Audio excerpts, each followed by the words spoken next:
మంచిమాట సభ్యులందరికీ శ్రీరామనవమి శుభాకాంక్షలు. చైత్రమాసం శుక్లపక్షంలో వచ్చే నవమిని శ్రీరాముని జన్మదినంగాను శ్రీరామనవమిగాను జరుపుకుంటాము. విష్ణువు యొక్క 10 అవతారాలలో ఒకటైనది శ్రీరామావతారం. రాముడు నడిచిన మార్గమే రామాయణం. మానవుల మధ్య మెలుగుతూ ఒక ఆదర్శప్రాయమైన ఉత్తముడైన రాముని పాత్ర ద్వారా మానవాళికి ఎన్నో విలువను తెలియజేయటం జరిగింది. నానాటికి మానవ విలువలు పతనమవుతూ సమాజం ఎటుపోతుందో అర్థం కాని పరిస్థితుల్లో మనమందరము ఒక్కసారి రామాయణం కాలం నాటికి వెళ్ళి ఆనాటి మానవ విలువలను స్మరించుకుంటే మనలో కొంతవరకైనా పరివర్తన కలగక మానదు. శ్రీరాముడు 7 ఆదర్శవంతమైన లక్షణాలను కలిగి ఉంటాడు. ప్రతి ఒక్కరూ జీవితంలో ప్రణాళిక కలిగి ఉండకపోతే ఏ ఆశయం ఫలించదని శాస్త్రాలు కూడా చెబుతున్నాయి. అందులో మొదటిది సమానత్వం. అందరినీ సమాన ప్రోత్సాహం, గౌరవం ఇవ్వటం వల్ల జట్టు విచ్ఛిన్నం కాకుండా ఉంటుంది. తెలివిగల నాయకుడికి ఆ లక్షణం ఉంటుంది. అందుకే శ్రీరాముడు తన బృందాన్ని సమర్థవంతంగా ముందుకు తీసుకువెళ్ళగలిగాడు. రాజైన అరణ్యంలో జీవించాడు. ప్రేమతో శబరి ఆతిథ్యాన్ని స్వీకరించాడు. పక్షిజాతి వారైన జటాయువు సంపాతిని గౌరవించాడు.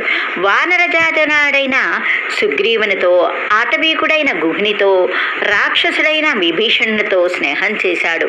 హనుమని తన ఆత్మీయుడిగా చేసుకున్నాడు. గిరిజనులందరినీ ఆలింగనం చేసుకున్నాడు. అందుకే ప్రజల్లోనూ సమానత్వంపై నమ్మకం ఏర్పడింది. తర్వాతది నాయకత్వం. రాముడికి ఉన్న విలువలు వ్యూహం, నమ్మకం, ప్రోత్సాహం, ఓపికగా వినడం, పారదర్శకతతో ఉండటం.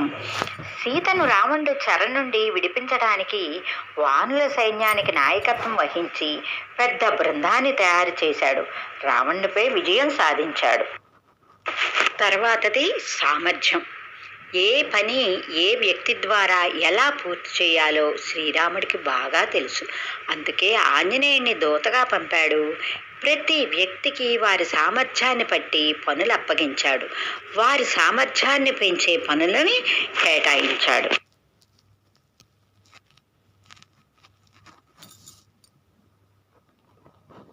ఎలాంటి క్లిష్ట పరిస్థితుల్లో అయినా శ్రీరాముడు నిరాశాభావన లేకుండా ఓపికగా సమస్యలను పరిష్కరించాడు. సీత అపహరణ నుంచి అనేక కష్టాలు ఎదుర్కొన్నాడు. కానీ అన్ని సమస్యలకు పరిష్కారం తెలిసిన ఏకైక వ్యక్తి కాబట్టి అన్ని కష్టాలను అధిగమించి విజయాన్ని కైవసం చేసుకున్నాడు. దస్తు ప్రణాళికలో పూర్తి చేస్తాడు. ఋషులను భయవిముక్తుల్ని చేసి సుగ్రీవుని రాజుగా చేసి వారి మద్దతు పొందాడు. లంకపై వారిని నిర్మించటం అంత తేలికైన విషయం కాదు. మరోవైపు రావణుడు, అతని సైన్యం కూడా శక్తివంతమైంది. అతనితో యుద్ధం అంత సులభం కాదు. కానీ శ్రీరాముడు ముందస్తు ప్రణాళిక లంకాధిపతిపై గెలిచాడు.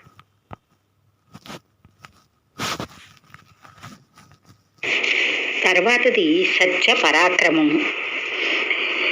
సీత రావణాసురుని చెరలో ఉండి బాధలు పడుతున్నప్పటికీ యుద్ధంలో రాముని పరాక్రమం ముందు రావణాసురుడు రథం కూలిపోయి శక్తిహీనుడై ఉన్న స్థితిలో కూడా నిరాయుధుడైన వానిని వధించకూడదన్న సత్యానికి లోబడి శత్రువుని వదిలివేసిన సత్య శ్రీరాముడు జీవితం, వ్యక్తిత్వ పాలన అందరూ ఎప్పటికీ గుర్తుంచుకునేది. అతడు అనంతమైన శక్తులు కలిగి ఉన్నాడు. రావణాసురుడు అహంకారం ప్రదర్శించాడు. కానీ రాముడు వినయంగా ఎదుర్కొన్నాడు. తాను తప్పు చేస్తే యావత్ దేశం తప్పుదారిలో నడుస్తుందని భావించాడు.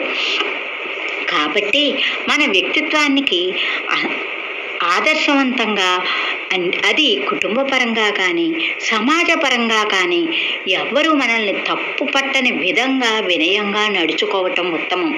దానికి మన శ్రీరాముని చరిత్రే నిదర్శనం.